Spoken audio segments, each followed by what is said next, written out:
Good morning, Dan and Amy. One of the reasons a lot of people voted for President Trump, and I would suggest Senate Republicans too, is the courts, Supreme Court nominees, the ones President Trump has leveled up. He's kept his promise, as well as the ones he may yet, with respect to a lot of rumors about Clarence Thomas retiring.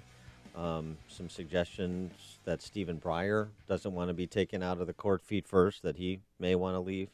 So we'll see what the next 2 years bring. But really important when you're talking about the issues that are still being fought before the courts at every level.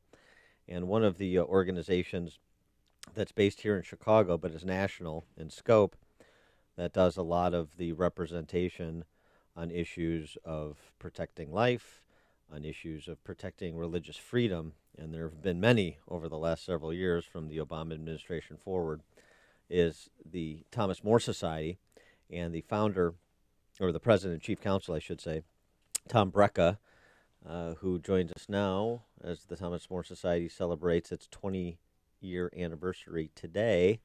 Tom, thanks for joining us. Appreciate it. Nice to be with you guys. Some of the high-profile cases your firm has represented, Thomas More Society has represented in recent past, include the David Daleiden case of the undercover investigation that Daleiden and his colleagues did of Planned Parenthood to expose Planned Parenthood for who they actually are and what they actually do, the sale of baby body parts, that gruesome business. The issues that are on your docket as we see a bit of a change in the political balance of power in D.C.? Well, my gosh, we're we're headed up to the Supreme Court in so many ways, in so many cases. We're defending a bill that became law in Iowa that protects unborn babies as soon as they have a heartbeat. The Daleiden cases you mentioned, my goodness, what he did really was what journalists have done over the course of so many years of American history, undercover, going back to the meatpacking muckrakers and so forth. That's already been at the doorstep of the Supreme Court once. It'll be back very soon, I'm sure, and these are issues related to abortion, religious liberty, the Hobby Lobby cases. What's going on in the Supreme Court is all too relevant to the kind of work that we do. You're right on point. What has the Trump administration meant to these issues, and not what they've done through the courts, but what they've done through executive action with respect to Obamacare mandates and the like in advance of these issues that you represent? Well, the folks at Health and Human Services, the Cabinet Department up there have been very, very responsive to our concerns and the concerns of people of faith. The Supreme Court ruled in a Hobby Lobby, of course, that this mandate that people who have conscientious objections to abortion nonetheless provide abortifacient birth control coverage in their group insurance plans, that was unconstitutional. And, regulations have now been implemented that make sure that people have the right to opt out, that there is no such mandate anymore, and people are free to, practice as well as preach and embrace their religious values. So these things are critical, and we are hoping that it's not a perfect situation by any means.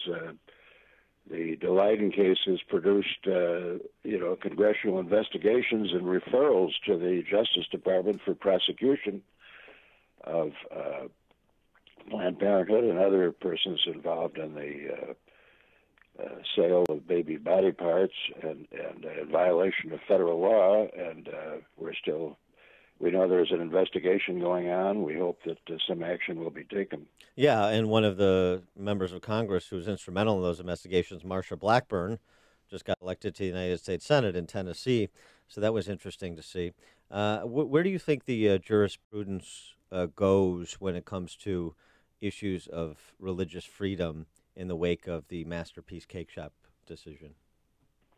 Well, the Masterpiece Cake decision was not as complete a victory as some people would believe. You know, the case turned on the evidence of hostility toward religious values on the part of the administrative and judicial officials in Colorado, and the question is open as to if a case arises where there is not that evidence of actual hostility.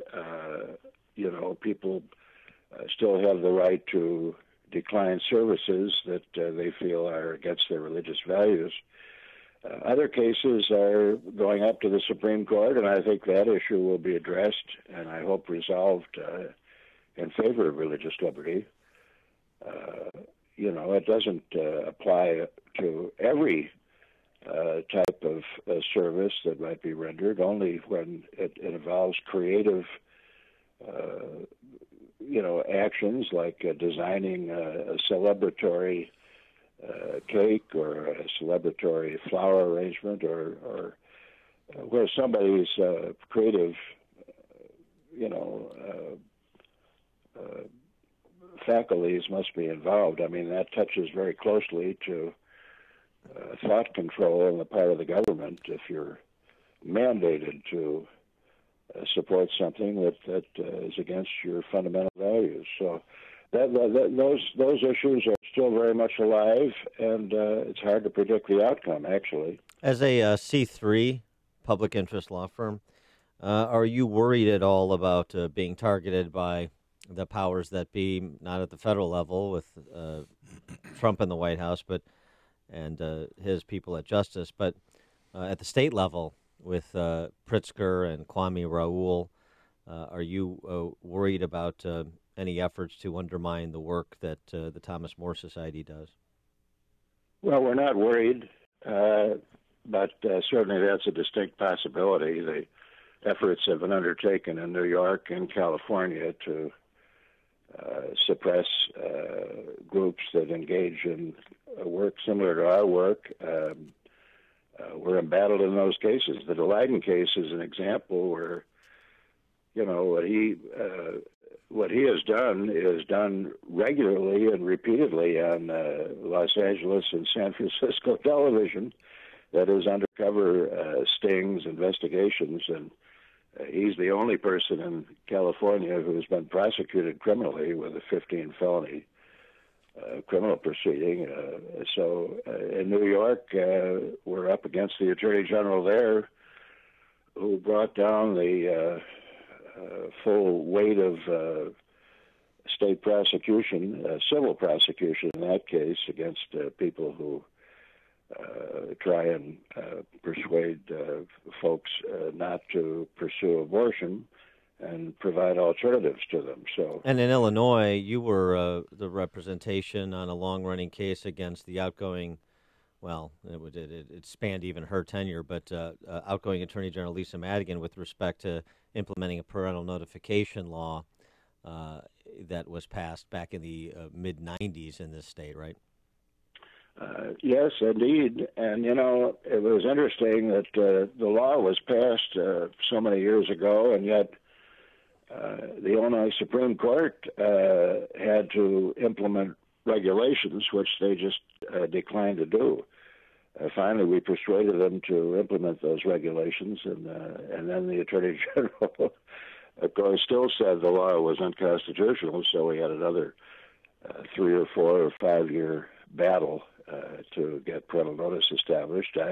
There'll probably be an effort now to turn back that reform, contrary to any concept of family values.